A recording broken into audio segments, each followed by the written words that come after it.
Pasukan Ramzan Kadyrov kepung Mariupol, ribuan marinir Ukraina menyerah.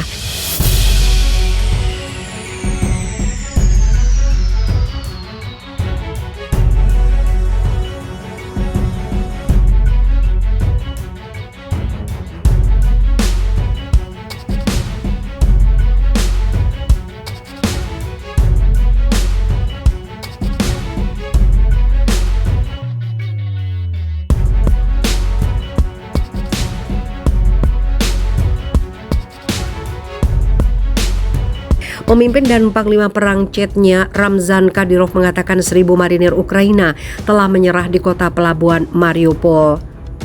Lewat pernyataan telegramnya, Kadyrov mengumumkan kota Mariupol telah terkepung dan pasukan Ukraina yang tersisa dan bersembunyi di pabrik baja Azovstal tidak punya pilihan selain menyerah. Di dalam Azovstal, saat ini ada sekitar 200 orang terluka yang tidak dapat menerima bantuan medis apapun, tulis Kadyrov. Bagi mereka dan yang lainnya, pilihan terbaik adalah mengakhiri perlawanan yang tidak berguna dan pulang ke keluarga mereka. Pihak resmi Ukraina belum menanggapi pernyataan ini pada Rabu pagi 13 April. Staf Umum Ukraina hanya melaporkan pasukan Kremlin telah melanjutkan serangan mereka di Azovstal dan pelabuhan Mariupol. Televisi Rusia lantas menyiarkan sejumlah foto yang menurut mereka adalah para marinir Ukraina yang telah menyerahkan diri di pabrik Ilitch Iron and Steel Works pada Selasa 12 April. Demikian dilansir Reuters. Foto tersebut menunjukkan beberapa marinir Ukraina yang terluka. Juga terlihat gambar tentara Ukraina yang sedang berbaris di jalan dengan tangan mereka di udara. Salah satu dari mereka memegang paspor Ukraina. Sebelum membuat unggahan tersebut, Kadyrov membuat pernyataan bahwa dia bersumpah untuk melanjutkan pengepungan Mariupol serta merebut kota-kota Ukraina lainnya termasuk Kiev. Kadyrov beserta pasukan Chechnya menyerbu Mariupol sejak akhir Maret 2022 lalu. Mariupol merupakan kota pelabuhan penting yang menjadi salah satu target utama Rusia.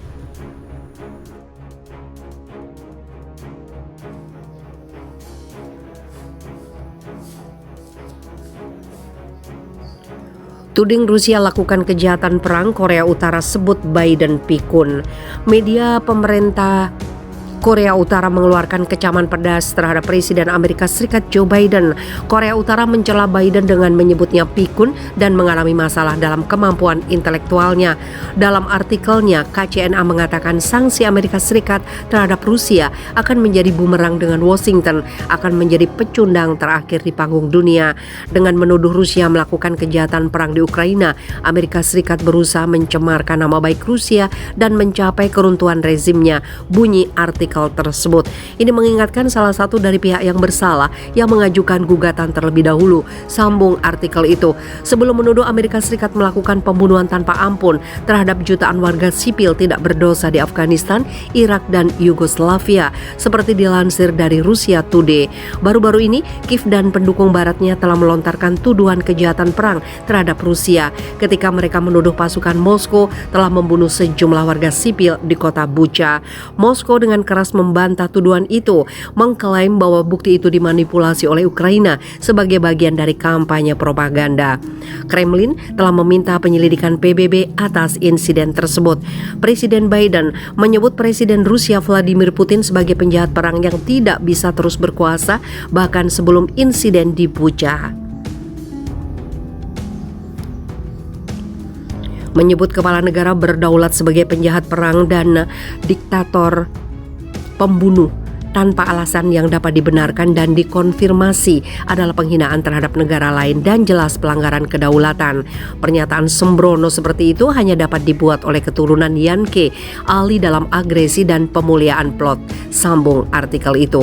Mungkin masalah itu karena dia membaca naskah yang sudah disiapkan para pembantunya sebelumnya. Jika tidak, kesimpulannya bisa jadi ada masalah dalam kemampuan intelektualnya dan bahwa ucapannya yang sembrono itu hanya menunjukkan kecerobohan seorang lelaki tua dalam kepikunannya. Argumen semacam itu telah lama dibuat oleh lawan-lawan Biden Amerika Serikat yang menunjuk pada sejarah kesalahan verbal presiden berusia 79 tahun itu dan kebingungan yang tampak sebagai bukti penurunan kognitif. sepertinya suram. Masa depan Amerika Serikat dengan orang yang begitu lemah dalam kekuasaan, lanjut artikel itu. Artikel itu selanjutnya mengklaim bahwa sanksi Amerika Serikat terhadap Rusia hanya akan merugikan Amerika Serikat. Para komentator di Amerika Serikat dan Eropa telah menyuarakan keprihatinan yang sama di tengah rekor harga energi yang tinggi dan tingkat inflasi yang tinggi selama beberapa dekade di kedua wilayah. Pejabat dan menulis Korea Utara memiliki sejarah panjang menyerang Presiden Amerika Serikat sebelum Biden dengan Donald Trump, sebelumnya disebut Dotard, Barack Obama, monyet hitam jahat, dan George W. Bush, pria setengah matang dan Filistin. Kebijakan Amerika Serikat untuk memberikan sanksi kepada musuh asing yang selalu menjadi sasaran kritik dari Pyongyang. Korea Utara sendiri telah banyak mendapat sanksi dari Amerika Serikat, Uni Eropa, dan PBB, terutama atas program nuklirnya.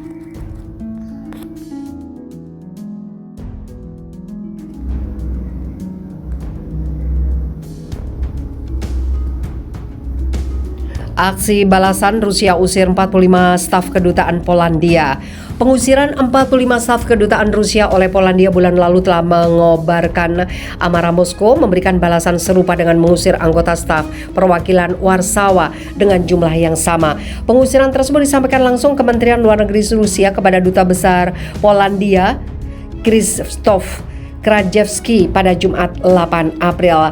Sebagai tanggapan atas tindakan tidak bersahabat Polandia yang telah mengusir diplomat Rusia berdasarkan prinsip timbal balik, maka 45 karyawan Kedutaan Besar Republik Polandia dan Konsulat Jenderal Republik Polandia di Irkutsk, Kaliningrad, dan di Santa Petersburg telah dinyatakan sebagai persona non grata, kata Kementerian Luar Negeri dalam sebuah pernyataan seperti dikutip dari RT. Mereka diberi waktu untuk meninggalkan Rusia sampai dengan 13 April.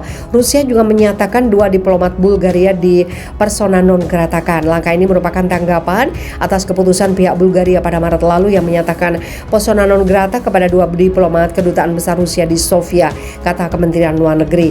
Dari 27 negara anggota UE, Polandia mungkin paling agresif menanggapi serangan militer Rusia di Ukraina. Polandia mentransfer jet tempur ke Kiev, meminta lebih banyak pasukan NATO di Eropa Timur, dan telah menyatakan ketersediaannya untuk menjadi tuan rumah senjata nuklir Amerika. Ini semua mendatangkan keprihatinan mendalam dari juru bicara Kremlin Dmytro Peskov. Presiden Polandia Andrzej Duda telah menyatakan diplomasi dengan Rusia hanya membuang waktu, sementara Perdana Menteri Mateusz Morawiecki membandingkan Presiden Rusia Vladimir Putin dengan Adolf Hitler.